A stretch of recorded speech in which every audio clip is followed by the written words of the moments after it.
story, so that's a challenge. Speaker, because I come from an agricultural community, I would say this: farmers are getting frustrated because red tape and regulation continues to struggle and strangle them in order to do business. And when it's more profitable to regulate the farm than being a farmer, we have a problem in this country. That's pretty close to 10 seconds. Very good. Statements by members, déclaration de députés, l'honorable député de Lac-Saint-Jean. The honourable member for Lac-Saint-Jean. Thank you, Mr. Speaker. In Lac-Saint-Jean, there was a huge assembly this weekend, a big event organized by the Drone Excellence Center. Tech Demo presented technological advances in the drone sector, and what they showed was incredible. The expertise of the Drone Center in Lac-Saint-Jean impressed NAVCAN, Transport Canada, and Canada's Research Council, and I'm so proud of the work carried out by the Drone Center, and mainly by Marc Asselin, the mayor of Allemand and the head of the Drone Center. This Drone Center is a Sustainable Regional Development Center. It's a first-class institution, and I'm super proud of my region. Westlaw. Thank you, Mr. Speaker. Mr. Speaker, a few weeks ago, winter arrived in Alberta. Snow covered the fields before the summer had officially ended, but the farming men and women of Alberta are hardy people. The rest of us might grumble about the snow, but farmers have their livelihood at stake if they can't harvest their crops. While we're all grateful that the snow has since melted, we pray that they can bring their crops in. Their work feeds the world. Farmers aren't alone in the fields. Bees love our long summer hours and the crops that we grow. This combination creates an amazing honey that has made Alberta the largest honey producer in Canada. In fact, our bees produce twice as much honey as the world average. In Alberta, even our bees work hard, Mr. Speaker. Mr. Speaker, I salute our farmers and our beekeepers. Their perseverance year after year in the face of uncertain weather and their willingness to work long hours to produce top quality products ensures that the rest of the world does not go hungry. Thank you, Mr. Speaker. Honourable member for Charlottetown. Mr. Speaker, imagine working on a cruise ship traveling to ports of call all over the world. Now picture pulling into port in Charlottetown, Prince Edward Island. This, of all places, was the city that inspired a Quebec-born singer-songwriter to write a song that has hit #1 on French satellite radio. Karine Sainte-Marie was on the Rotterdam cruise ship in 2016 when it visited our city.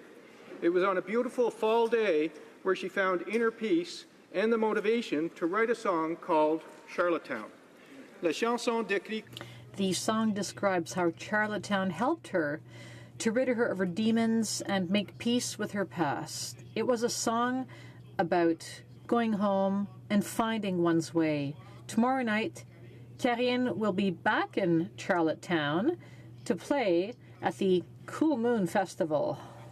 Opportunity to publicly congratulate Karine on her success and look forward to doing that in person tomorrow. The honourable member for Belleuil-Chambly. Mr. Speaker, this Sunday is the National Police Officers and Peace Officers Commemoration Day. Recognized officially in 1998, the day is an opportunity to recognize the ultimate sacrifice of men and women in uniform who protect our communities. In 1978, at the first commemoration, 14 policemen were honored, and today there are over 870 names on the plaque. The women and men affected by operational stress injuries and PTSD. Too often we hear of those who have lost their lives to the impact of what they have seen and been through in the line of duty. The cost of the unspeakable horrors these officers witness while keeping us safe cannot be understated. On the eve of this year's Police and Peace Officers National Memorial Day, let us pledge our love and support to the families and friends of those who have lost their lives keeping us safe, those who battle with the consequences of this difficult work, and those who continue to patrol our streets every day. They have our eternal thanks. Merci beaucoup, Monsieur le Président. Thank you very much, Mr. Speaker. For Richmond Hill. Thank you, Mr. Speaker. This past weekend, I had the unique privilege of joining our Prime Minister at the Mid-Autumn Moon Gala hosted by the Chinese Cultural Centre of Greater Toronto Area. Traditionally a celebration of the harvest and success after a long year, across Richmond Hill and the Greater Toronto Area, the Chinese, Korean, Vietnamese Canadian communities came together with family and friends to give thanks to good fortune. As the autumn leaves change before our eyes, Canadians of all cultures and backgrounds will celebrate this time of renewal and traditional harvest with a diversity of observances. Whether it's the Mid-Autumn Festival, Jashn Mehragan, or a Thanksgiving dinner, let us take a moment to pause as the season shifts and take stock of the things that matters to our lives, to reconnect with our families and friends. Thank you, Mr. Speaker. L'honorable député de... The honourable member for Louis Saint Laurent. Mr. Speaker, today we're commemorating an important anniversary for Canada and hockey. On September 28, 1972, in Moscow, Canada won the series of the century against the USSR. 34 seconds before the end of the eighth and last game of the series, Paul Henderson scored the most important goal in Canadian and hockey history. Rarely has the country been so united, and everyone 50 years old or older remembers exactly where they were.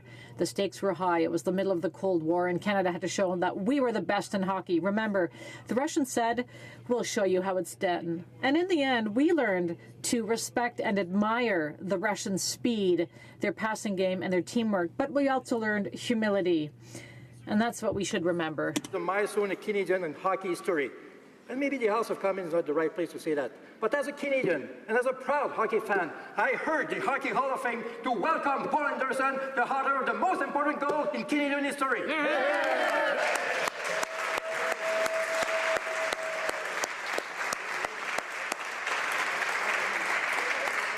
It sounded like there was all-party support for that sentiment. L'honorable député d'Avignon. The honourable member for Avignon, Lamitis, Matane, Matapédia. Thank you, Mr. Speaker. Today, I'd like to highlight an exceptional act of bravery on the St. Lawrence River last Friday. Winds were over 100 kilometers an hour. There was a sailboat which sank at Pointe-au-Père, and a couple of us on board. And today, a man or a woman are alive, thanks to the men who helped save them, and they were part of the Auxiliary Coast Guard. I would like to highlight and salute Ted Savage, Jonathan Brunet, François-Xavier Bérubé-Dufour, and Philippe Charbonneau. I'd like to salute their courage and that of all the first responders who participated in the salvage operation. These four men risked their lives in difficult weather conditions to save this couple. During the operation, which lasted 3.5 hours, they remained cool and calm under pressure. They never gave up. These Canadians are our heroes, and they deserve our congratulations. The honourable member for Laurentides-Labelle. Thank you, Mr. Speaker. Next Sunday, I'll have the opportunity to take part in a ceremony commemorating the 75th anniversary of the crash of Liberator Harry, a consolidated Liberator B-24D in Saint-Donat, located in the border, on the border of my riding and the riding of Joliette. The Black Mountain saw 24 Canadian soldiers die on October 20th, 1943, and this event was the worst tragedy on Canadian soil of the Royal Canadian Air Force. I salute the guardians of Liberator Harry and the volunteers who have looked after the site over the years.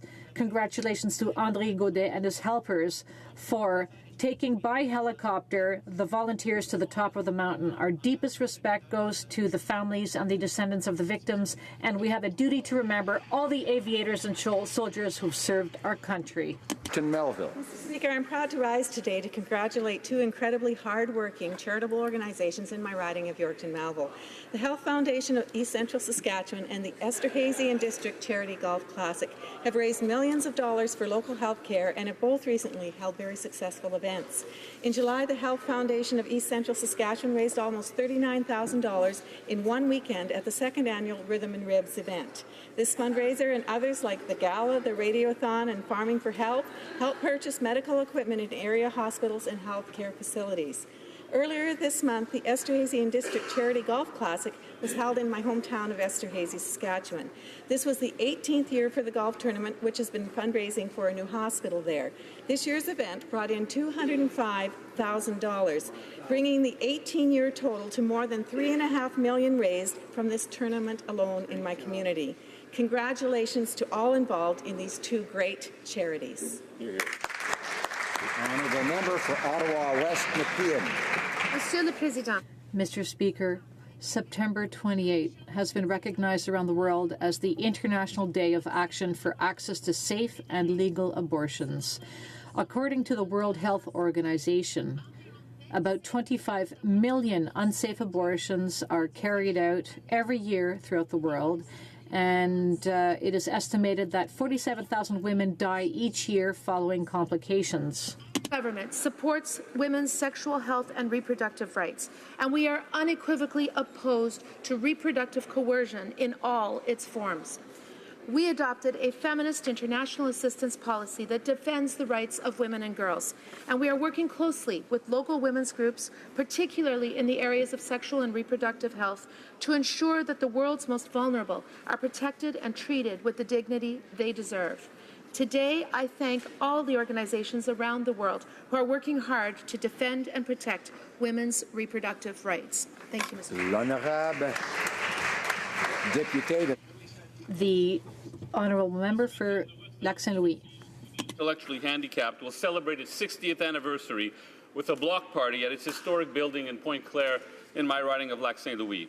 60 years ago, parents looking to build a better community for their children came together with vision and determination to create a network of resources for those with intellectual disabilities and autism. Today, WIA promotes independence, health, and social skills through a variety of fitness, education, and leisure programs. La philosophie de WIA est ancrée dans...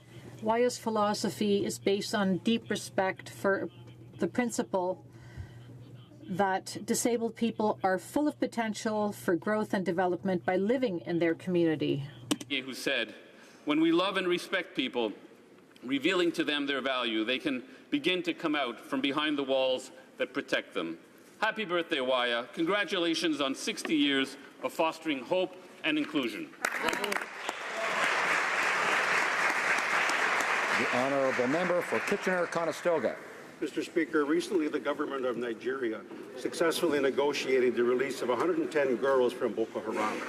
However, one girl, 15-year-old Leah, was detained because she refused to give up her Christian faith. Mr. Speaker, Boko Haram has announced that Leah will be executed by the end of the month. A 25-year-old aid worker and mother of 4 who was captured by the same group was executed last week. Time is running short for Leah. She needs our help desperately now. I ask all Canadians to join me in praying for Leah's protection and release. During this week that is focused on gender equality, it's important that we stand up for women everywhere. That means upholding human rights, creating a thriving economy, promoting peace and security, and ensuring a higher quality of life worldwide. I call on the Minister for Global Affairs Canada to step up and pressure the Nigerian government to do everything in their power to ensure that Leah is released immediately. Thank you, Mr. Speaker. The honourable member for Gatineau. Thank you, Mr. Speaker, and I rise today with pleasure to recognize Gatineau's coaches and the coaches everywhere in Canada. We always take the time to recognize our athletes, our kids, and our young people for their sporting achievements, but sometimes coaches are forgotten. I think my colleagues will all agree that each of us once had a coach who made a difference in our lives or in those around us. Coaches play an important role both in the development of sport and in the lives of their charges. They encourage our athletes, win or lose, to do better. These men and women are important role models, and they are among us and always there for us in our communities. I see them at soccer, hockey, or baseball games when I show up in my role as a member of Parliament. Coaches are often volunteers and they don't keep track of their hours, but they're always there at those early morning or late evening practices. Thank you, Mr. Speaker. L'honorable député de Longueuil. The honourable member for Longueuil-Saint-Hubert. Mr. Speaker, I have the honour of representing my constituents for 7 years now, and we face challenges when it comes to public transit and elsewhere. We have a lot of expertise in my riding, including aerospace. We also focus on reconciliation with First Nations, and I work every day to help address the economic challenges and reconciliation, as well as protecting our cultural industries. And I'm happy to see Quebec and my constituents celebrate our culture. Let's take advantage of all of our festivals. But if climate change is not addressed, there will be no festivals. So I certainly hope that everybody shows up at the event organized in my riding, show up at the Berry Metro Station to get there. Mr. Speaker, the Prime Minister's summer of failures is rapidly becoming his fall of failures. After months and months of failing to deliver on everything from trade to taxes to pipelines, this summer was his big opportunity to get it right. But opportunity quickly turned into disaster as his continued failures are having real consequences for Canadians. Fewer jobs, less opportunity, and uncertain futures. Liberal economic policies have failed to create the growth Canada needs as investment flees to other countries. The Prime Minister has failed to fix the mess he created at the border, costing Canadians millions to house illegal border crossers in hotels. After spending $4.5 billion to buy a pipeline, we learned this summer that the pipeline won't even be built. It's officially fall, and we still don't have a plan to get shovels in the ground. The Prime Minister and his ministers had kept the Ethics Commissioner busy this summer as yet another Liberal minister was found guilty of breaking conflict of interest laws. Canadians are sick. The honourable member for Long Range Mountains. Thank you, Mr. Speaker. Australia, China, Austria, and the U.S. are just a few of the world countries that tourists come from to visit my beautiful riding of the Long Range Mountains, and over 250,000 folks visited last year. C'est l'industrie grands. This growing industry employs over 5,000 people and nearly 600 tourism businesses in my riding, and the impact on every other local business is incredible.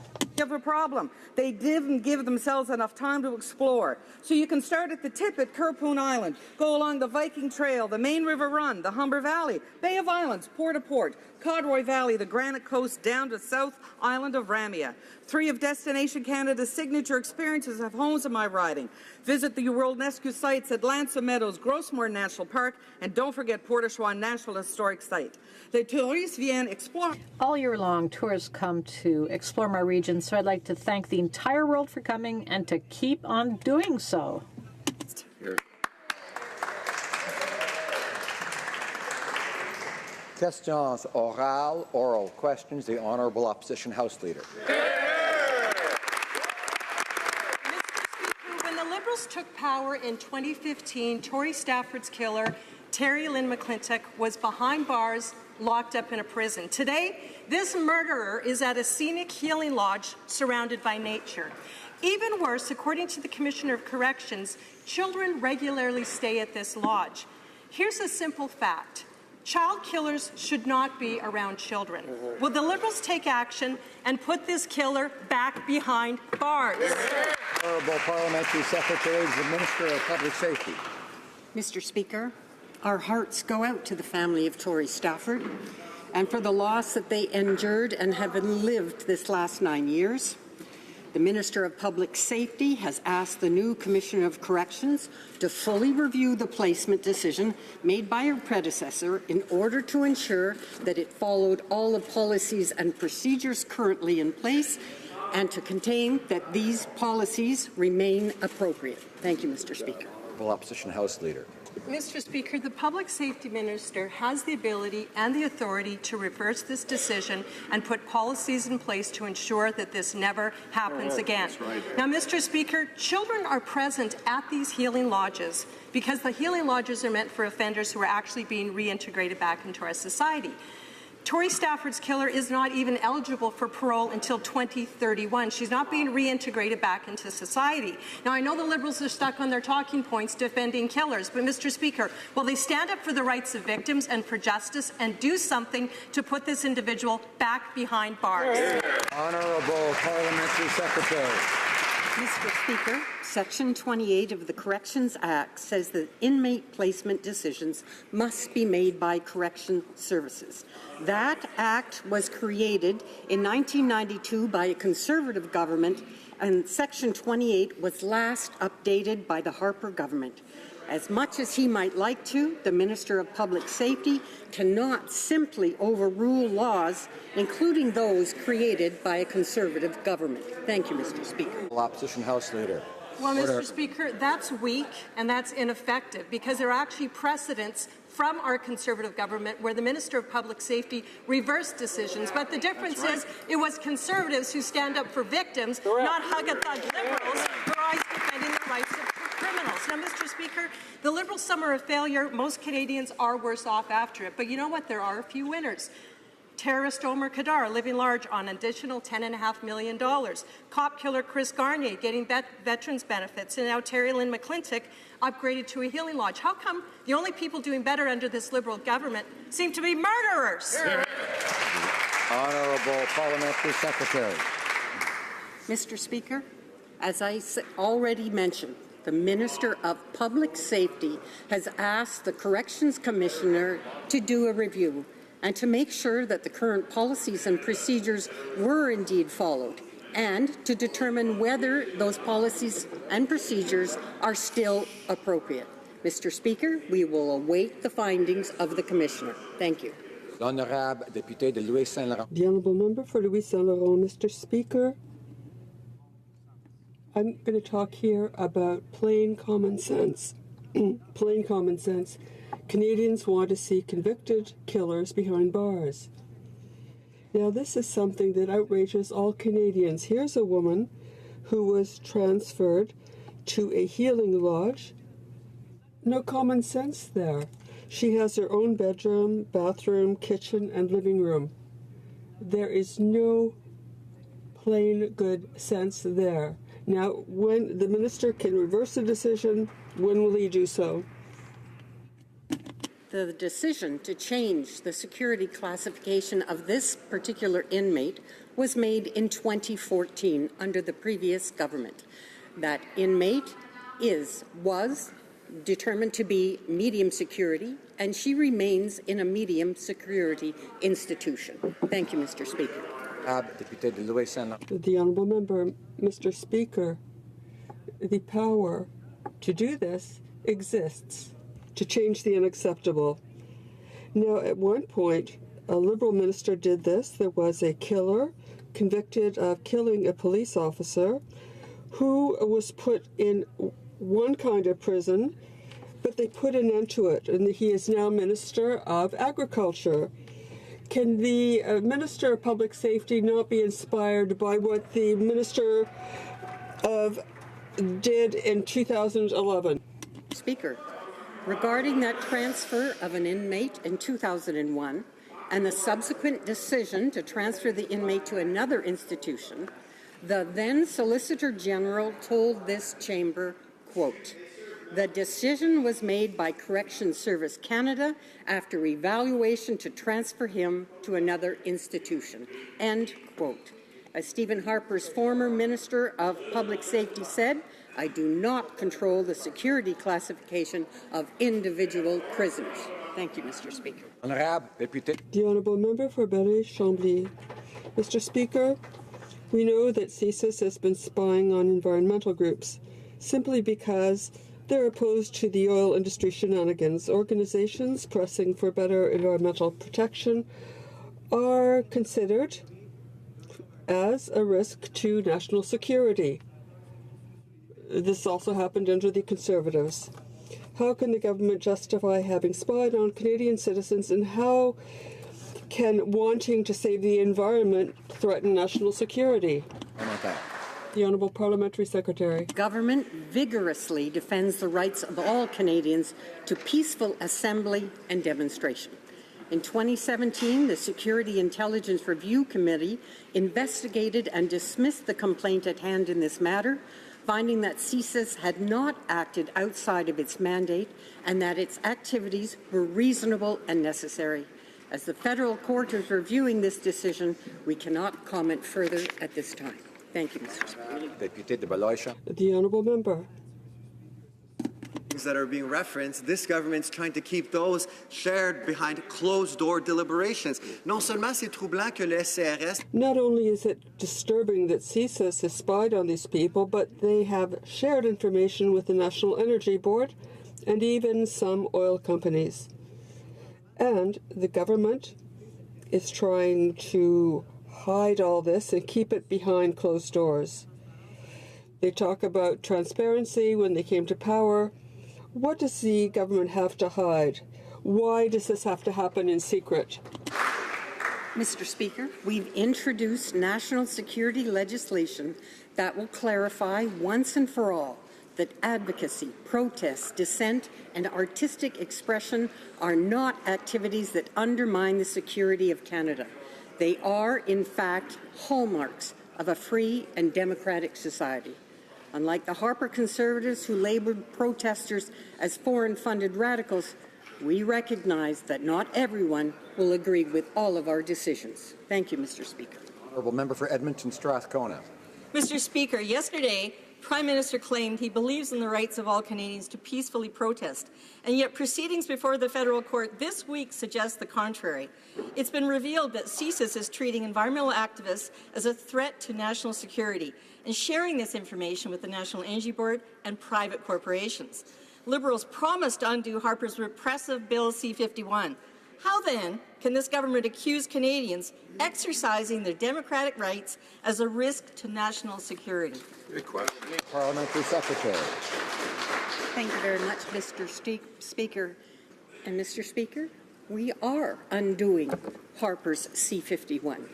We have a piece of legislation that will be before this House, C-59, that will make improvements that people have been demanding. We have had the most widespread consultation on this piece of legislation, and we are confident that it will reflect the needs and the desires of the people of Canada.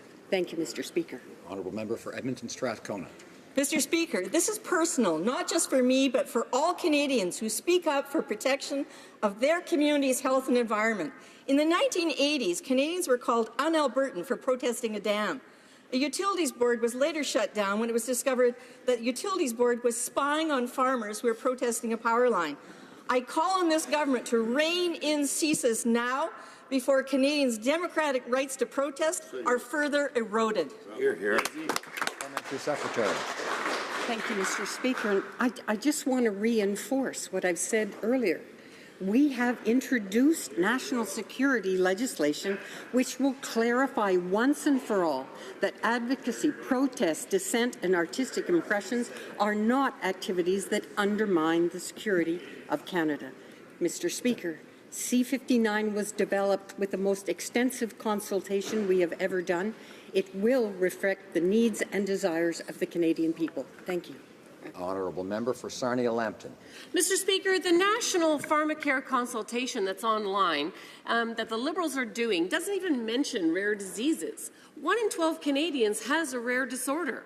Why is the Health Minister systematically discriminating against this group, and will she update her consultation to ensure that input on rare diseases is included? Honourable Parliamentary Secretary to the Minister of Health. Mr. Speaker, our government is committed to improving access to necessary prescription medications, including orphan drugs, as we understand the difficulties experienced by people dealing with rare medical conditions. To that end, we've launched a regulatory review of drugs and devices initiative, a major effort to improve the availability of prescription medications, including drugs for rare diseases. Last year, our government alone authorized 36 new drugs, and we look forward to the Health Committee's report on rare diseases. The member for Sarnia-Lambton.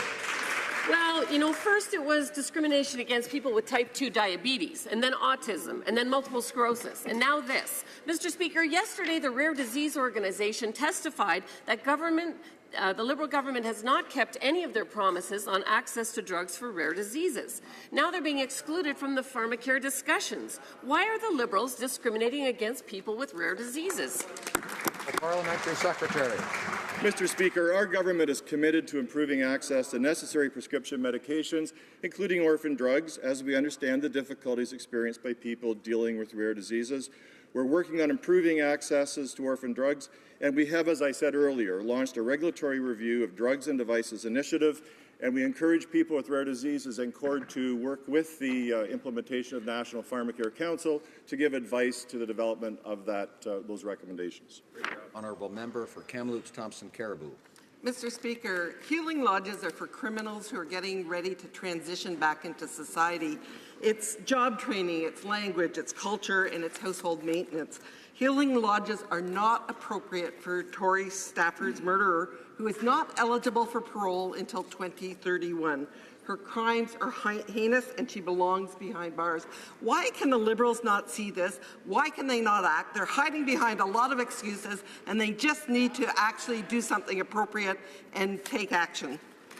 Honourable Parliamentary Secretary to the Minister of Public Safety. Mr. Speaker, I will repeat again. Section 28 of the Corrections Act says that inmate placement decisions must be made by correctional services. That act was created in 1992 by a Conservative government, and Parliament decided that that power did not belong to a minister. Section 28 was last updated by the Harper government. As much as he might like to, the Minister of Public Safety cannot simply overrule laws created.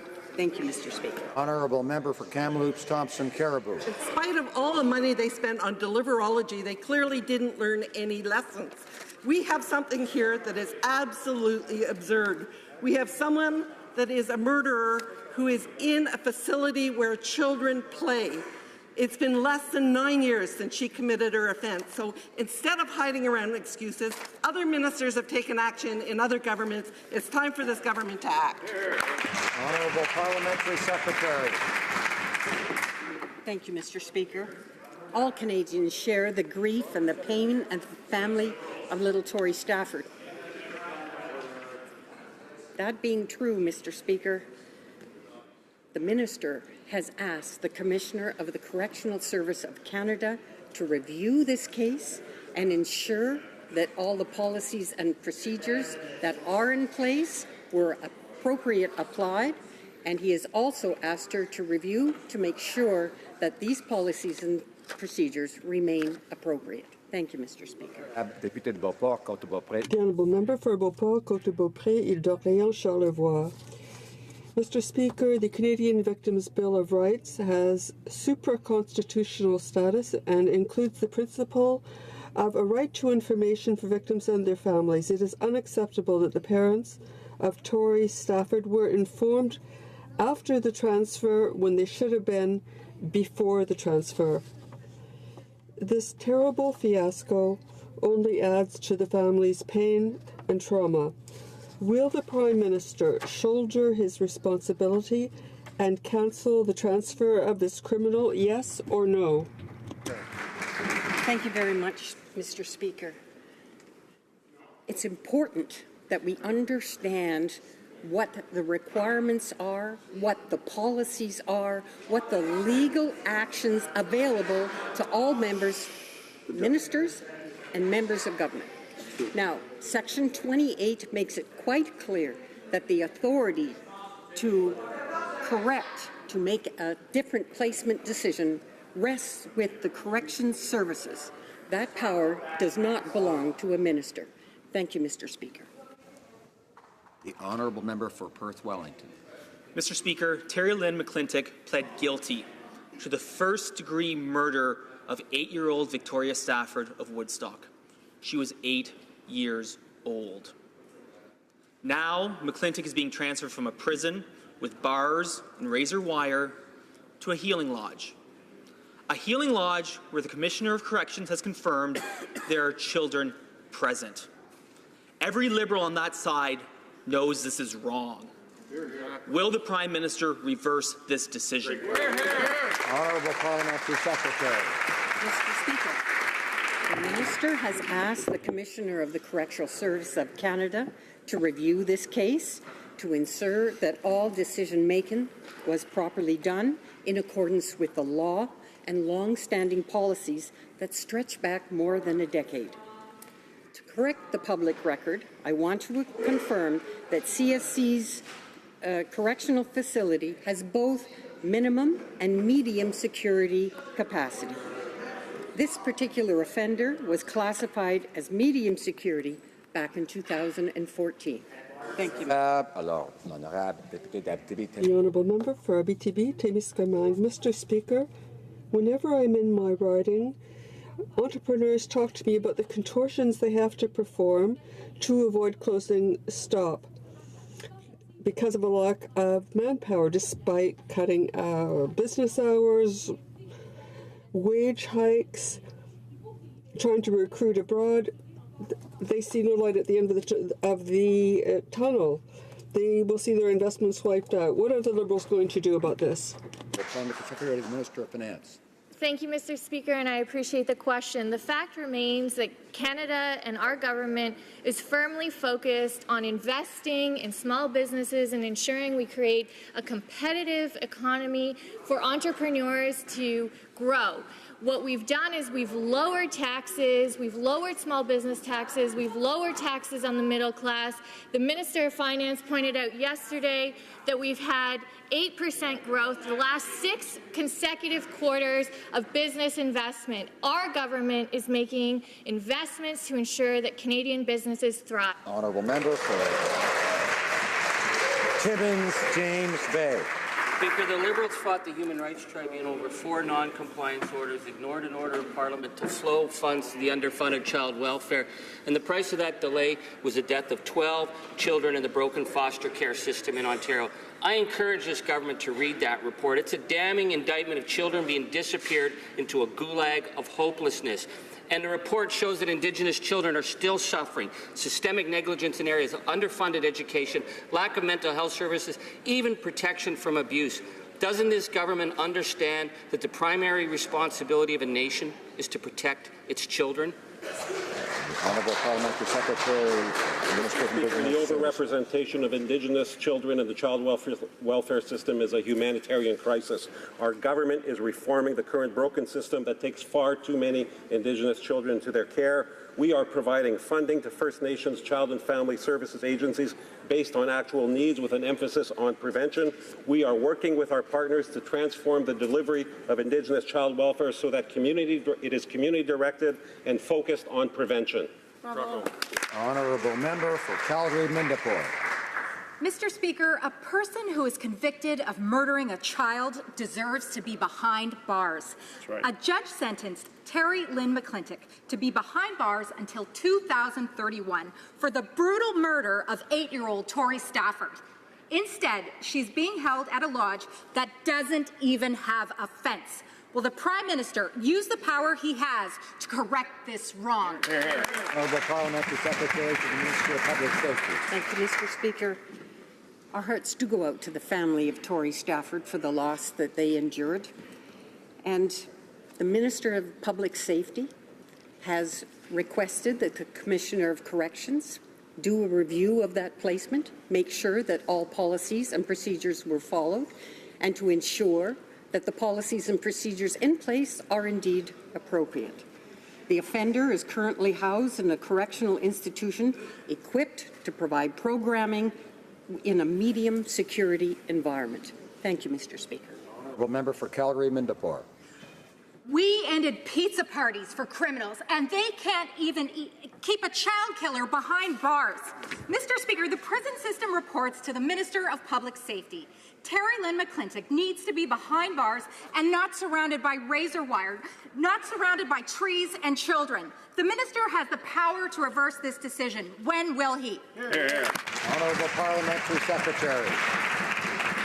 Mr. Speaker, as media reports today confirm, the decision on which institution to place an inmate cannot be made by the Minister of Public Safety.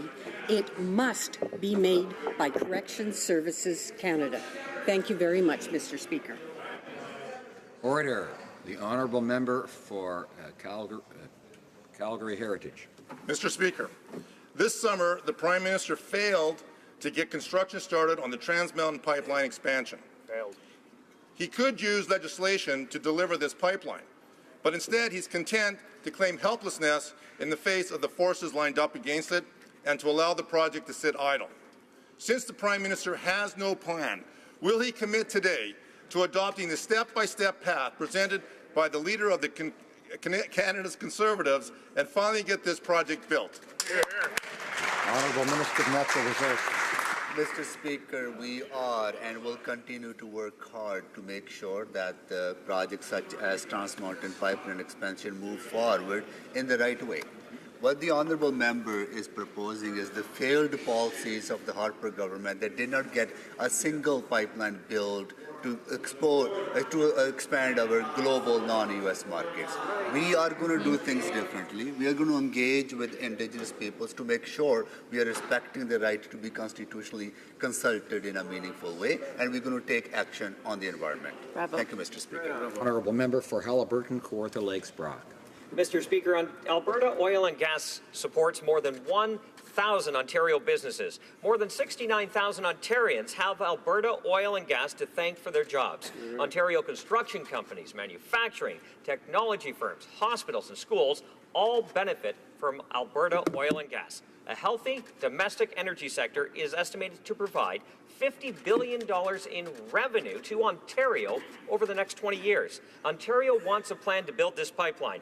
When will this government stop the delays and build the Trans Mountain Pipeline?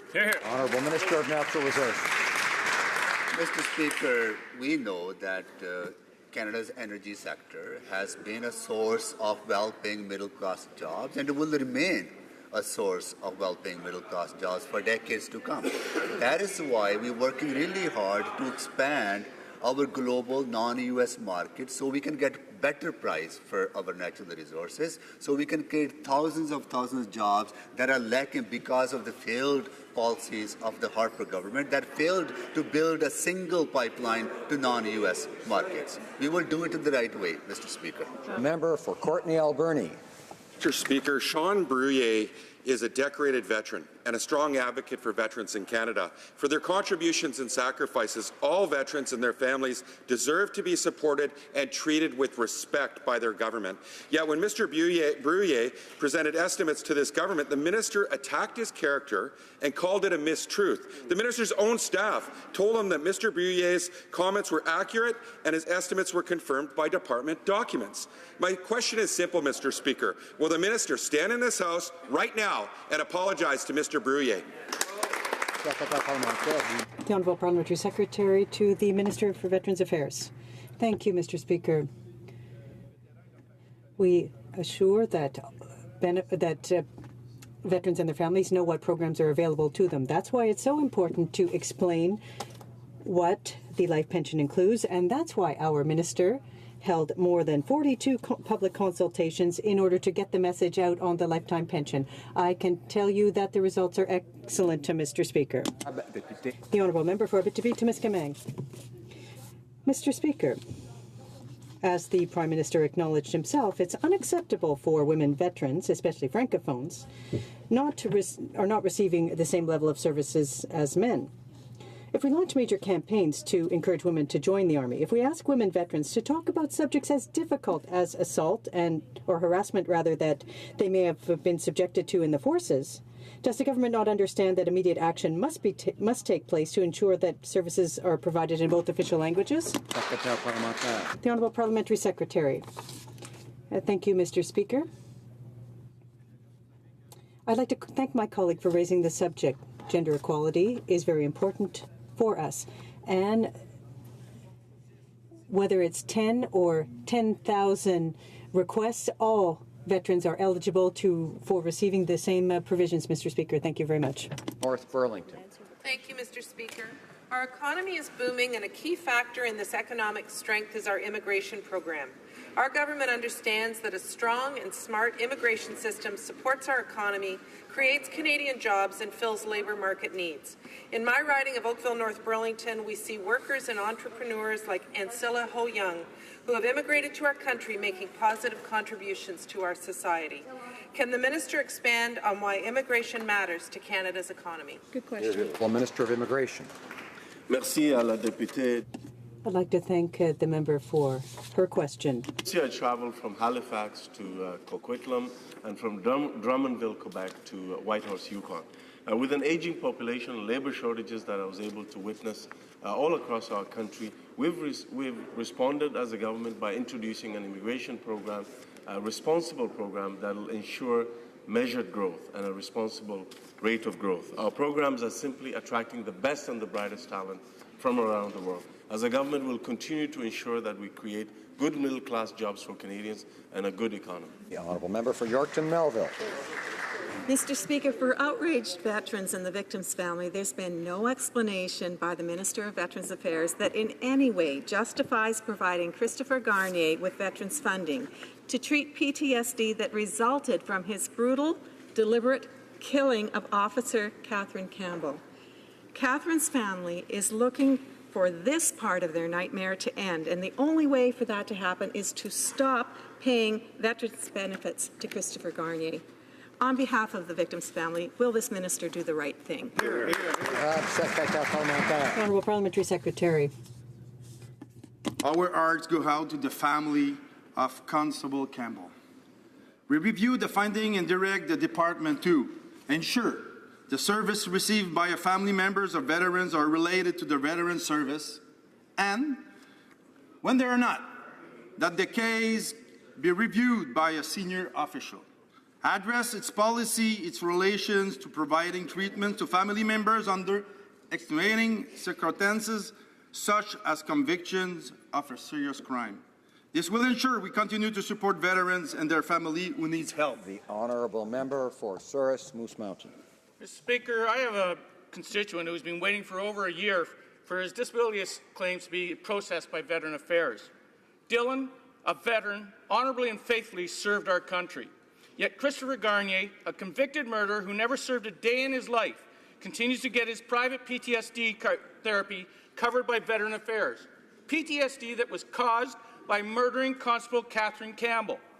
When will the minister stop disrespecting Canadian veterans and end this murderer's taxpayer-funded treatment? Honourable Parliamentary Secretary. Mr. Speaker, let's talk about respect. Côté-ci de la Chambre, nous comprenons très bien ce que vivent les familles. We understand what families live each time the Conservatives bring something back on the floor. Imagine what they go through. Imagine being reminded of each case. For reasons of confidentiality, my colleague opposite knows that we cannot directly comment on a specific case. We will always be there for our veterans with respect. Alors. Order. The Honourable Member for Chicoutimi-Le-Fjord. Mr. Speaker, it took a very long time for the Minister of Veterans Affairs to issue a directive stating that a civilian could no longer receive benefits earmarked for veterans and their families while in prison. If it hadn't been for the Conservatives forcing the minister to take a stand, nothing would have been done. So now what's happening with the benefits Mr. Christopher Garnier is receiving?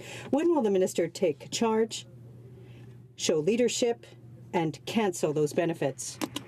The Honourable Parliamentary Secretary.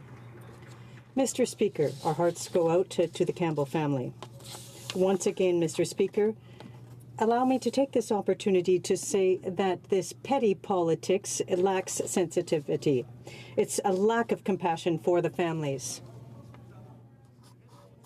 We have responded to the request. Contrary to the Harper Conservatives, we understand that when a veteran serves, the family serves, and we will always defend veterans, Mr. Speaker. Order.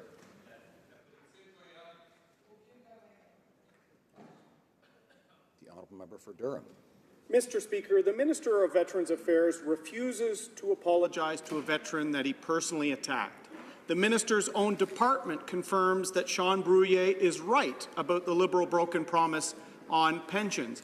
The War Amps has confirmed that there's a Liberal broken promise on veterans. And today we learn that the Library of Parliament has confirmed that Mr. Brouillet's assessment is correct. We don't care about how many meetings the minister has had because he's been misleading veterans. Will he stand today in this House and apologize to Sean Brouillet for the personal attack? The Honourable Parliamentary Secretary. Mr. Speaker, once again, our hearts go out to the Campbell family. We know, and my colleague opposite knows, that for reasons of confidentiality, we cannot speak to the specific case. But all I'm asking for from our colleagues opposite is to think for a few moments about compassion, to think about what the families must be going through on a daily basis by bringing up such a sensitive matter, Mr. Speaker.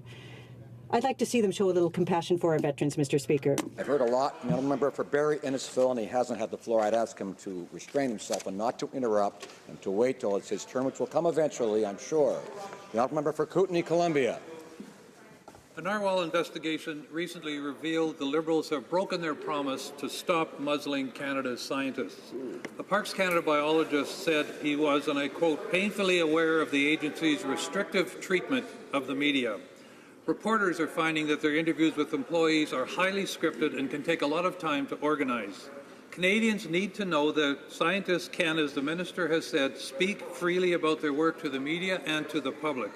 How can this government claim high ground while following Conservative footsteps? When will the muzzling end? Honourable Minister of Environment.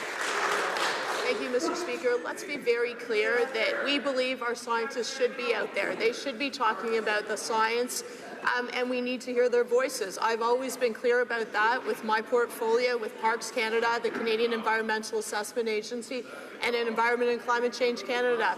I will continue to say that. Scientists should speak out about science. We need to make decisions based on science, and that's what our government believes and are acting on. The Honourable Member for Longueuil-Saint-Hubert. Mr. Speaker, yesterday, 42 of our creators and artisans of our culture signed an open letter calling on the government to defend the cultural exemption in NAFTA and to ensure that it applies to online platforms so that we can demand that these platforms contribute to our culture. That means that the Netflix agreement, where no taxes are being required, no contribution and no production in French, are not acceptable. Will the Liberals guarantee that Quebec and all governments across the country will keep their right to take action on culture? We're not going to get rid of our culture as if it were like spare change in NAFTA, are we? Speaker, our government has been clear.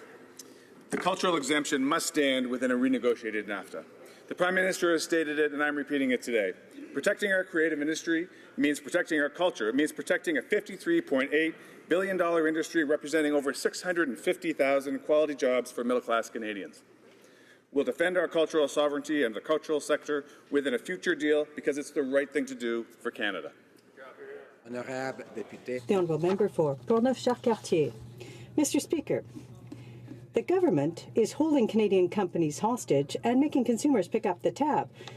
This is putting them in a position of weakness when it comes to NAFTA.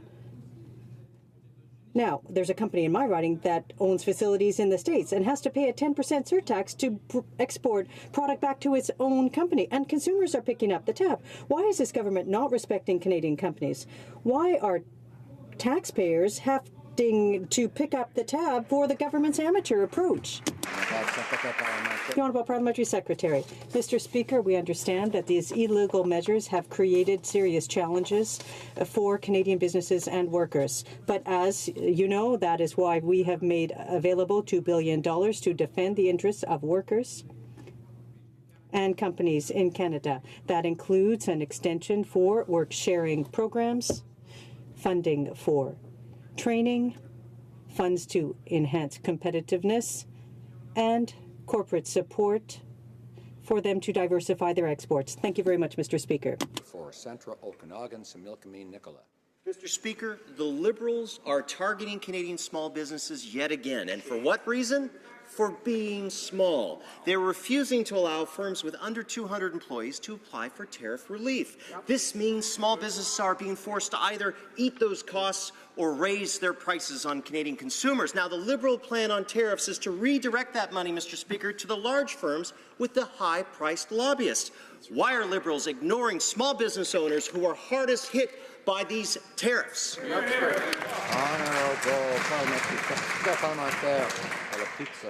Honourable Parliamentary Secretary.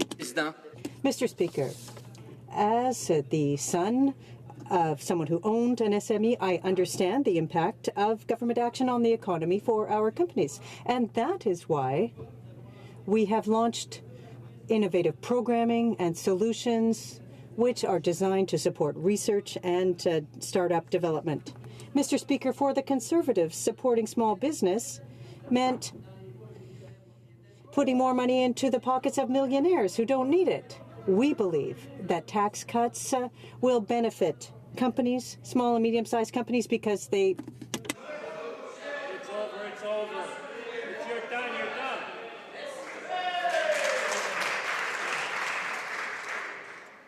The honourable member for Oshawa.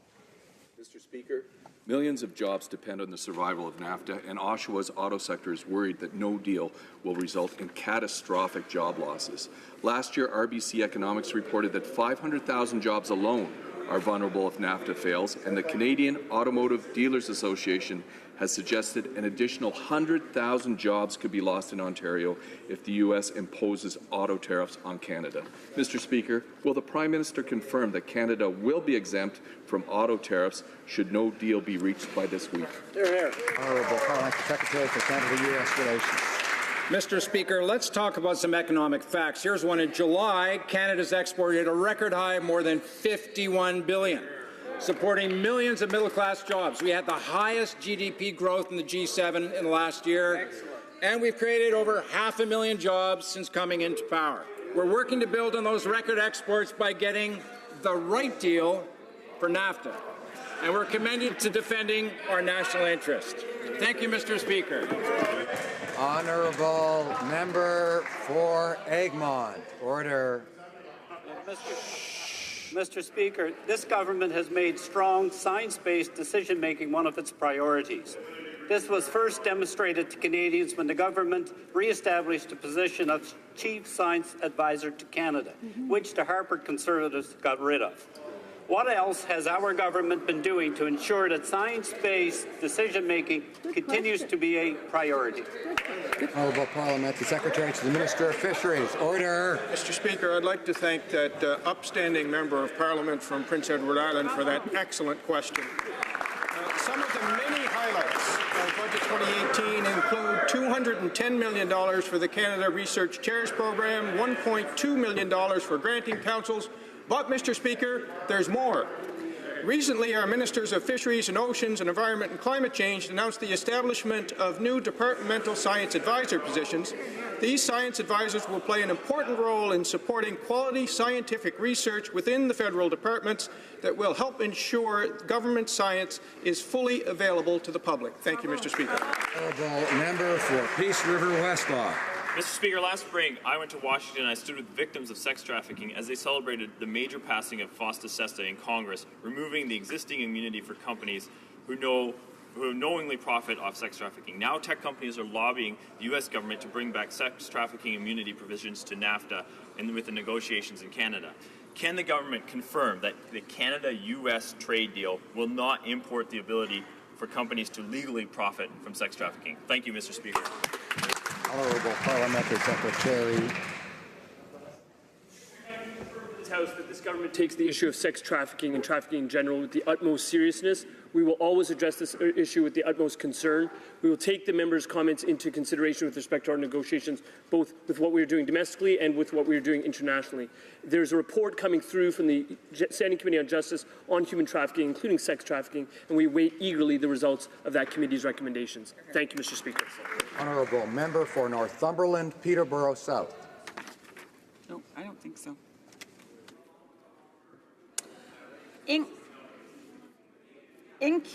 Sit down. Not going to. Okay. In Canada, we are fortunate that a person's socioeconomic background does not automatically limit the opportunities that are available to them, especially when it comes to education. In fact, Canada leads both the OECD and the G7 when it comes to children being able to complete post-secondary education in families where their own parents did not. This means that more young people are able to get the skills they'll need to succeed in a changing economy. What is the government doing to make sure that there are good economic opportunities for these young Canadians when they graduate? Thank you, Mr. Speaker. Parliamentary Secretary to the Minister of Finance. I thank the honourable member from Northumberland, Peterborough South, for this very important question. Canada has made great progress, but there is more work to be done. Young Canadians still feel that they don't have the same economic opportunities afforded to their parents. They're hardworking, talented, ambitious, and have the right skills, but there are still challenges to addressing the changing labour market. In my new role as PS to Finance, I'm focused on youth economic opportunities, and I look forward to working with young Canadians across this country to make sure they are a part of our thriving economy. Honourable member for Calgary Rocky Ridge. Mr. Speaker, Mohamed Borna has been waiting since 2006 to find out if he can stay in Canada. His application is complete, and for over 10 years the Department of Citizenship and Immigration has failed to give him an answer, including this past summer when another promised decision date came and went. I've repeatedly brought this to the attention of Minister McCallum and to the current minister. So will the minister today commit to a date by which a decision on Mr. Borna will be made? His family need to know. Honourable Minister of Immigration. Mr. Speaker, the honourable member knows that although I'm aware of this case, I cannot go into the private details of a particular case due to privacy laws. My door is always open to engage members of Parliament as they advocate on behalf of their constituents, and I invite the honourable member to approach me at any moment to discuss this case. Thank you. The honourable member for Joliette. Yes, thank you, Mr. Speaker. The Wall Street Journal is confirming that Donald Trump will today notify Congress of the failure of the NAFTA agreements. It's clear he's always wanted negotiations to fail so that he can loudly and clearly announce that he stands up for America first at his partisan rallies. Regardless of what the government concedes or would have conceded, there will be no agreement. And the government will be in a weak position for the real negotiations after the midterm elections. Can the government tell us that it won't give up anything during Donald Trump's fake negotiations, or will they be weakening our agriculture for nothing? The Honourable Parliamentary Secretary. Mr. Speaker, we have always been clear that we defend the principles that we must have a good agreement. Canada has stated that we will defend what we will defend, and that is what we have done. And it's what we will continue to do. Thank you, Mr. Speaker. Joliette. Honourable member for Joliette.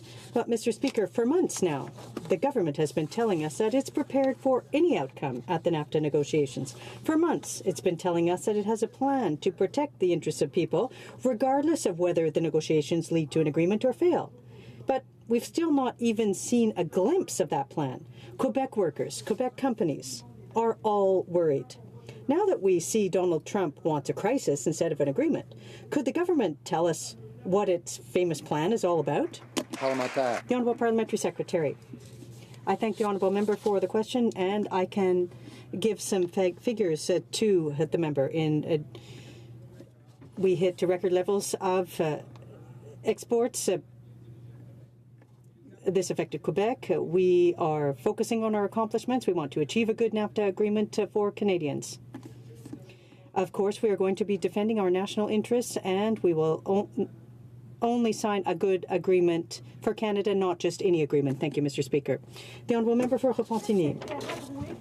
After being rebuffed by the courts, the government is now forced to reassess the Trans Mountain Pipeline project.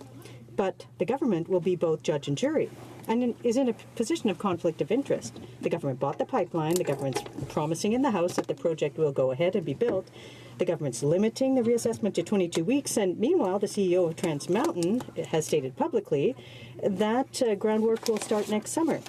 How are we supposed to believe the conclusions of this, that the conclusions of this study haven't already been written ahead of time? Of natural resources.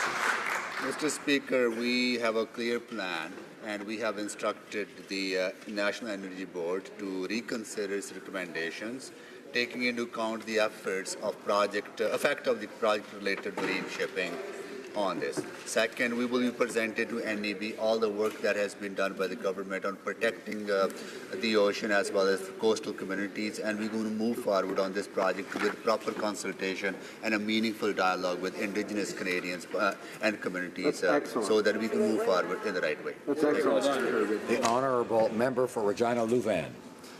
Mr. Speaker, yesterday Statistics Canada reported that average weekly earnings dropped by 0.4% nationally and by a full percentage point in Saskatchewan, which is now tied for the slowest earnings growth among provinces. governments can help to boost employee earnings by enforcing fair minimum wages. Unfortunately, Canada still does not have a federal minimum wage. When will this government enact a federal minimum wage of at least $15 per hour? Honourable Parliamentary Secretary to the Minister of Finance. Thank you, Mr. Speaker, and I thank the honourable colleague for his question. The fact remains that we continue to reduce taxes for the middle class. In addition to that, we've seen the lowest unemployment rate in nearly 40 years, and as a result of our investments, Canadians will be approximately a typical Canadian family will be approximately $2,000 better off than under the previous Conservative government. Our investments are working, our economy is growing, we have one of the best balance sheets in the G7, and these are commitments that are going to benefit all Canadians across this country. This will conclude question period for today. L'honorable député de Beauport. The honourable member. I would like to remind my Liberal colleagues on the other side that I will never again accept as being described as we are lacking compassion because we defend the victims of crime. I will never accept what they are saying about us. I'm sorry, that is not a point of order, but a point of debate. Tabling of documents. Secretary to the Minister of Foreign Affairs. Monsieur le Président. Mr. Speaker, in accordance to Section 32.2 of the Standing Orders, I have the honour of tabling in both official languages the 2017-2018 National Action Plan on the UN Security Council's resolution on women, peace and security. Introduction of